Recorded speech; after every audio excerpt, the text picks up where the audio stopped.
Dear students, आज हम discuss करने जा रहे हैं डिफ्रैक्शन ग्रेटिंग या फिर Fraunhofer diffraction N parallel slits के कारण।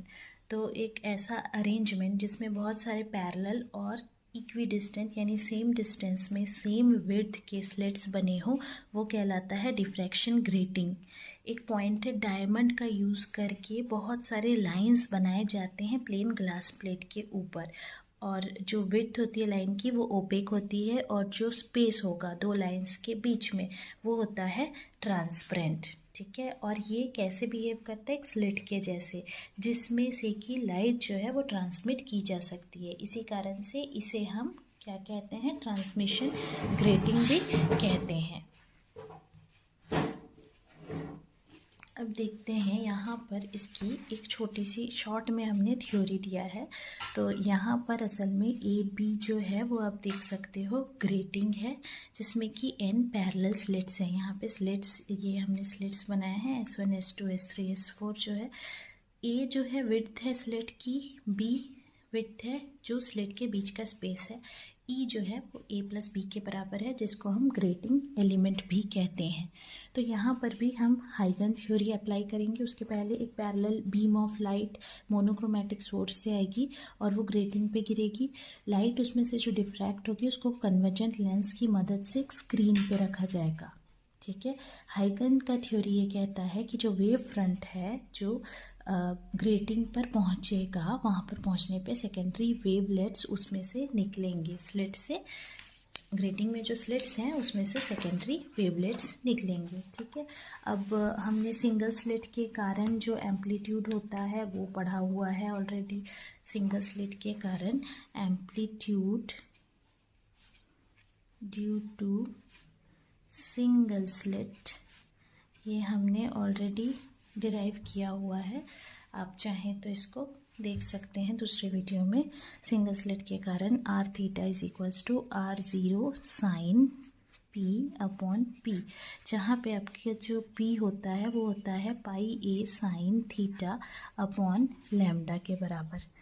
ठीक है, वैसे ही हमने डबल स्लिट के लिए भी निकाला था। तो एन स्लिट्स के लिए हमको एन वेव्स मिलेंगी, और ये सारी वेव्स जो हैं ये सेम फेज में नहीं पहुंचेंगी क्योंकि ऑप्टिकल पाथ इनका बराबर नहीं होगा। तो पाथ डिफरेंस उस केस में, जो पाथ डिफरेंस है बिटवीन वेव्स वो हम लेते हैं डेल इज इक्वल्स टू, ज़्यादा डिटेल्स के लिए आप डबल स्लिट वाला देख सकते हैं, del is equals to E sine theta. तो आपका जो फेज डिफरेंस हो जाएगा उसको हम क्या कंसिडर करेंगे, phi is equals to 2 pi lambda into E sine theta. तो जो एम्पलीट्यूड है वेव का diffracted at angle theta from each slit, amplitude diffracted from each slit, उसकी वैल्यू हम लोग क्या लिख सकते हैं, R theta is equals to R0 sine P upon P, और वहाँ पे ये दो वैल्यूज़ हैं, फाई की वैल्यू पता है हमको और P की वैल्यू पता है हमको। ठीक है, ये हो गया आपका इक्वेशन नंबर, हम इसको दे सकते हैं इक्वेशन नंबर 1। हमको निकालना क्या है, n के कारण रिजल्टेंट एम्पलीट्यूड हमको निकालना है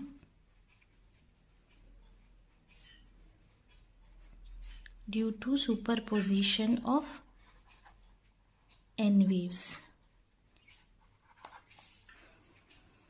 तो रिजल्टेंट एम्पलीट्यूड क्या हो जाएगा, R is equals to R theta sine, क्योंकि n नंबर ऑफ स्लिट्स है, n 5/2 अपॉन साइन 5/2। ये कहाँ से आया, ये जब स्टार्टिंग में हम डिफ्रैक्शन पढ़ रहे थे सिंगल स्लिट के कारण, वहाँ पे हमने फेज डिफरेंस मेथड किया था, उसके जस्ट पहले हमने ये चीज़ को निकाला हुआ था। ठीक है, तो यहाँ पे आर थीटा की वैल्यू हम रख देते हैं जो कि आपका है R0 sine P upon P, और यहाँ पे ये आ गया साइन n 5/2 अपॉन साइन 5/2।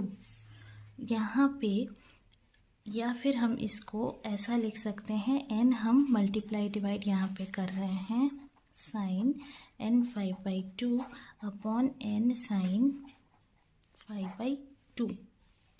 ठीक है, रिजल्टेंट इंटेंसिटी प्रोपोर्शनल होता है R² के, या I is equals to K R square, तो उस हिसाब से ये हो गया K N square R zero square sine P by P का whole square sine N 5/2 upon N sine 5/2 का होल स्क्वायर।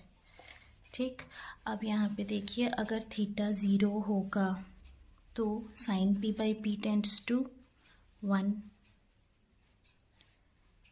ठीक है, क्यों? क्योंकि P is equals to pi A sine theta upon lambda होता है, और वैसे ही फाई की वैल्यू भी 2 pi sine theta by lambda है, तो ये वाला टर्म भी जो है sine N 5/2 upon N sine 5/2, यहाँ पे लिमिट लिखेंगे हम, लिमिट p टेंड्स टू 0 में ऐसा होगा, यहाँ पर भी लिमिट फाई टेंड्स टू 0 में ऐसा होगा, टेंड्स टू 1। ठीक है, तो हमारे को जो वैल्यू मिलेगी आई इज इक्वल्स टू,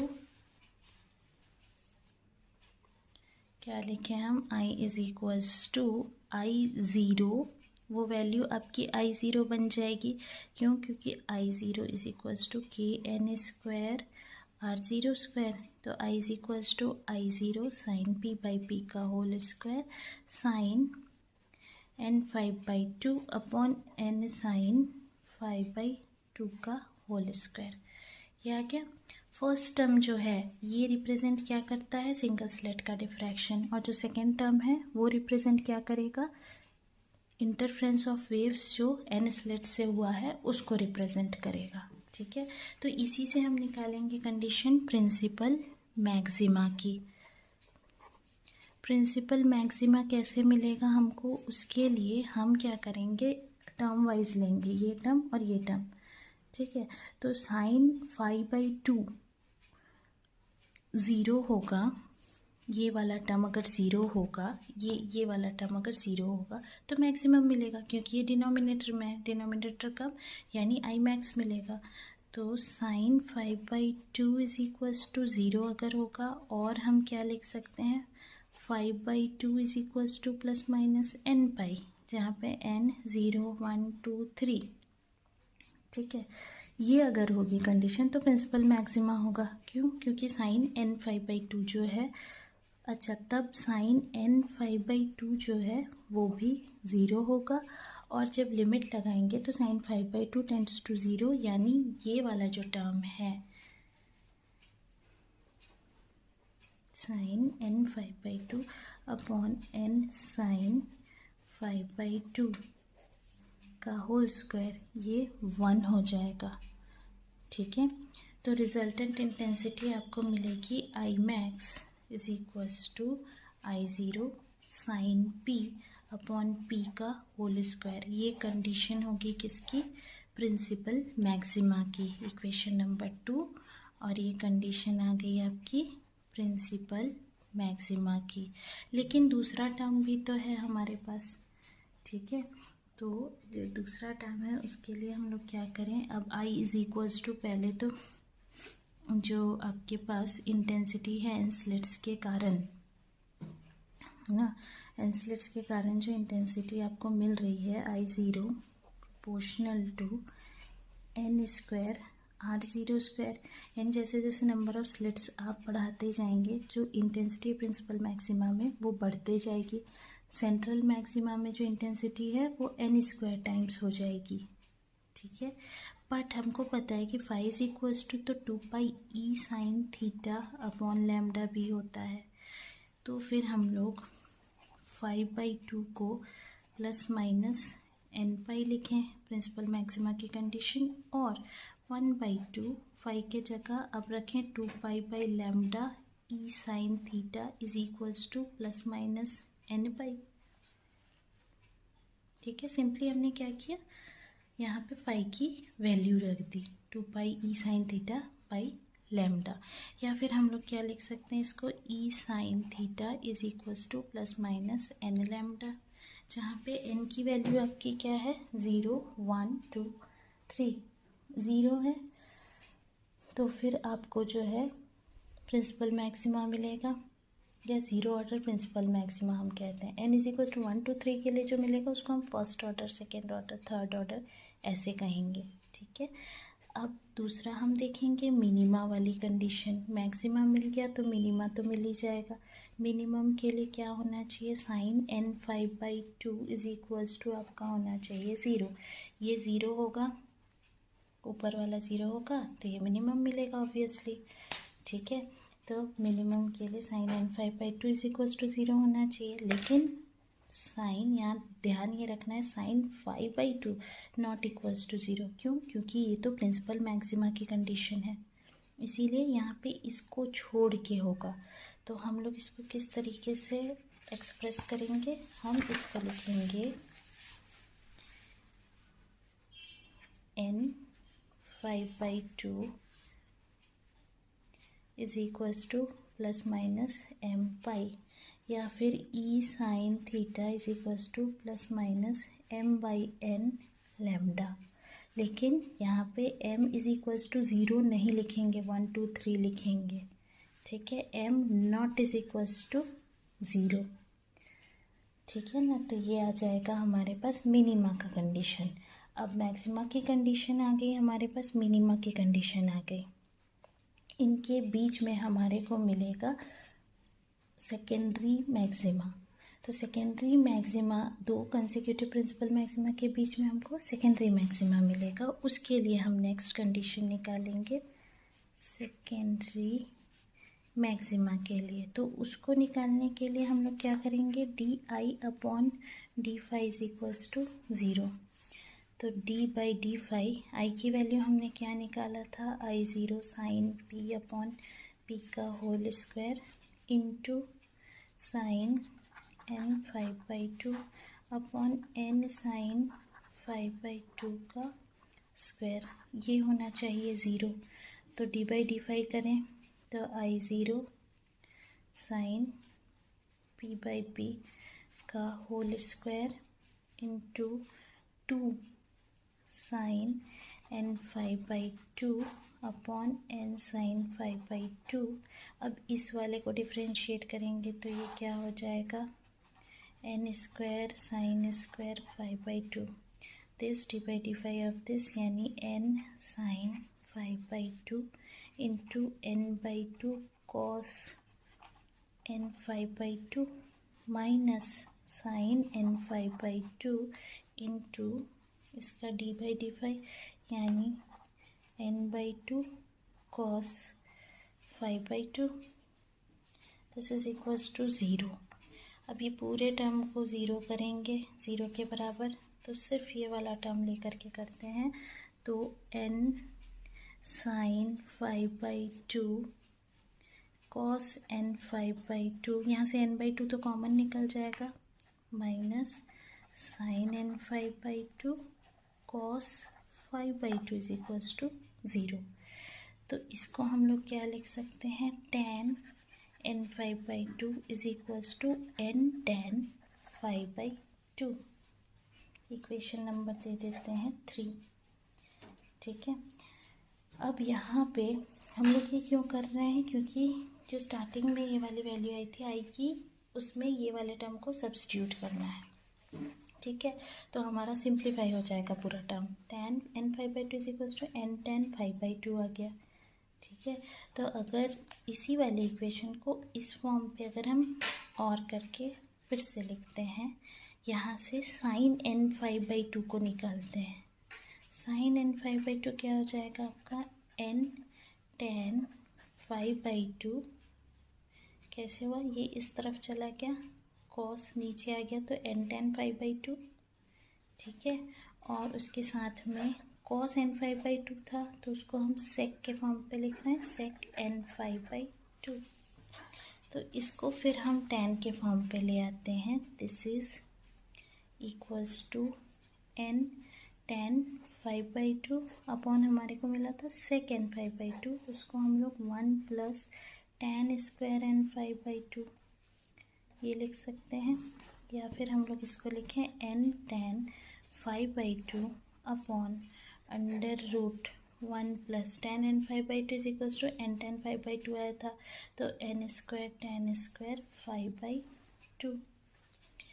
तो ये वैल्यू आई थी साइन स्क्वायर n5/2 की। यहाँ पे डिवाइड करते हैं इसको साइन स्क्वायर 5/2 से, यानी इस वाले टर्म में फिर नीचे में हम साइन स्क्वायर 5/2 लेंगे, यानी 1 प्लस, अच्छा स्क्वायर करेंगे तो ये रूट हट जाएगा आपका n स्क्वायर tan स्क्वायर 5/2 और इसके साथ इनटू में आ जाएगा साइन स्क्वायर 5/2। तो इसको हम कैसे लिखें, ऐसे लिख सकते हैं n स्क्वायर हो जाएगा, साइन स्क्वायर होने के कारण से ये साइन n 5/2 की वैल्यू थी। स्क्वायर किया तो नीचे से रूट हटा, ऊपर n स्क्वायर tan स्क्वायर 5/2 आ गया, नीचे साइन स्क्वायर 5/2, तो n स्क्वायर अपॉन ये भी साइन बाई कॉस हो जाएगा, कैंसिल हो जाएगा, नीचे कॉस बचेगा, तो 1 plus n square tan square 5/2 into cos square 5/2। इसको और थोड़ा ओपन करें तो n स्क्वायर अपॉन 1 को हम लोग cos square plus sine square करके लिख सकते हैं, या फिर मल्टीप्लाई कर देते हैं कॉस स्क्वायर को अंदर, कॉस स्क्वायर 5/2 प्लस ये साइन बाई कॉस, यानी सिर्फ साइन बचेगा, n square sine square 5/2। So this is equals to n square upon 1 plus, ऐसे लिख सकते हैं कि n square minus 1 sine square 5/2। Cos को हमने 1 माइनस साइन लिख दिया, तो इस तरीके से हम इसको लिख सकते हैं। तो हमारे पास i की वैल्यू I0 साइन p/p का होल स्क्वायर, उसके साथ में ये टर्म था sine n 5/2 upon n sine 5/2, वही वैल्यू हमारे पास आई है 1/1 plus n square minus 1 sine square 5/2। ये टर्म आ गया हमारे पास। ये फाइनल एक्सप्रेशन हमारे पास आ गया है, किसके लिए, इंटेंसिटी के लिए, जो हमने n स्लिट्स के कारण से, डिफ्रैक्शन के कारण से निकाला है। ठीक है, तो इंटेंसिटी जो हमारी सेकेंडरी मैक्सिमा में आई है, या फिर हम इसको क्या कह सकते हैं कि intensity at secondary maxima upon intensity at principal maxima, ये दोनों का 1/, क्योंकि ये है प्रिंसिपल मैक्सिमा वाली कंडीशन आपकी, तो दोनों का ratio 1/1 plus n square minus 1 sine square 5/2, ये आ गया। तो इसका मतलब ये हुआ कि जैसे जैसे n की वैल्यू बढ़ती जाएगी तो जो इंटेंसिटी है ना सेकेंडरी मैक्सिमा पे, वो कम होते जाएगा। n की वैल्यू बढ़ेगी, सेकेंडरी मैक्सिमा पे कम होते जाएगी वैल्यू। ठीक है, तो जो सेकेंडरी मैक्सिमा है वो हमको दिखाई नहीं देगा डिफ्रैक्शन पैटर्न में। इसके लिए जो डिफ्रैक्शन पैटर्न बनता है फाइनली, वो डिफ्रैक्शन पैटर्न कुछ इस तरीके से बनता है। अगर आप बनाते हो n इज इक्वल्स टू, अगर हम नंबर ऑफ स्लिट्स अलग अलग लेते हैं सपोज, तो ये n इज इक्वल्स टू 2 के लिए अगर आपका कुछ ऐसा डिफ्रैक्शन पैटर्न बन रहा है सपोज, तो n इज इक्वल्स टू 3 जब आप करोगे, प्रिंसिपल मैक्सिमा जो है वो इसमें शार्प होते जाएगा, पतला होते जाएगा, नैरो होते जाएगा, और उसके बाजू में एक छोटा सा सेकेंडरी मैक्सिमा आ जाएगा। ठीक है, नंबर ऑफ स्लिट्स जैसे जैसे बढ़ते जाएंगे वैसे वैसे ये वैल्यूज़ कुछ इस तरीके से होती जाएंगी। ठीक है, जितना ज़्यादा आपका नंबर ऑफ स्लिट्स